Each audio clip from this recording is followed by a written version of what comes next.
ஆண்டவருடைய பிள்ளைகளே, இந்த யோபுனுடைய துவக்கம் அற்பமா இருக்கிறது. ஆனால் பரிசுத்த வேதாகமம் சொல்லுகிறது, அந்த அதிகாரத்தினுடைய முடிவிலே இவனுடைய வாழ்க்கையினுடைய முடிவு எப்படி இருந்துச்சாமா, அவனை சுற்றி உள்ளவர்கள் மத்தியிலே கர்த்தர் அவனை மேன்மையாய் கர்த்தர் வைத்தார். நான் இந்த மாதத்திலே கர்த்தருடைய வார்த்தையை உங்களுக்கு தீர்க்க தரிசனமாய் சொல்லுகிறேன். உங்களுடைய ஆரம்பம் ஒருவேளை நிறைய மனிதர்களுக்கு முன்பாக ஏளனமானதா இருக்கலாம். எப்படி அந்த யோபுவை நீ தப்பு பண்ணியிருப்ப, நீ அந்த மாதிரி நடந்திருப்ப, அதனாலதான் உனக்கு வந்துச்சுன்னு நிறைய பேர் அவனை சொல்லுகிறார்கள்.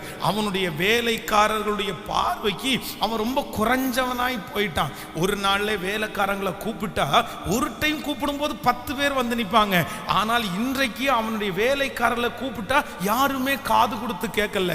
அவன் வேதம் சொல்லுகிறது, அவனுடைய மனைவிக்கு அவனுடைய சுவாசம் வந்து வெறுப்பா தெரியுதாமா.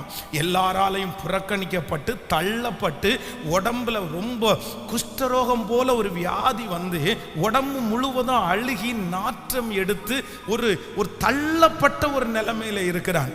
ஆனால் ஆண்டவர் முடிவை எப்படி மாற்றினார் என்றால், ஆரம்பம் மனிதர்களாலே தள்ளப்பட்டான், ஆனால் முடிவு மனிதர்களாலே அங்கீகரிக்கப்பட்டான்.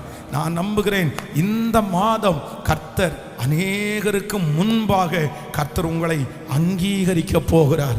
உங்கள் சொந்தங்களுக்கு முன்பாக கர்த்தர் உங்களை அங்கீகரிக்க போகிறார்.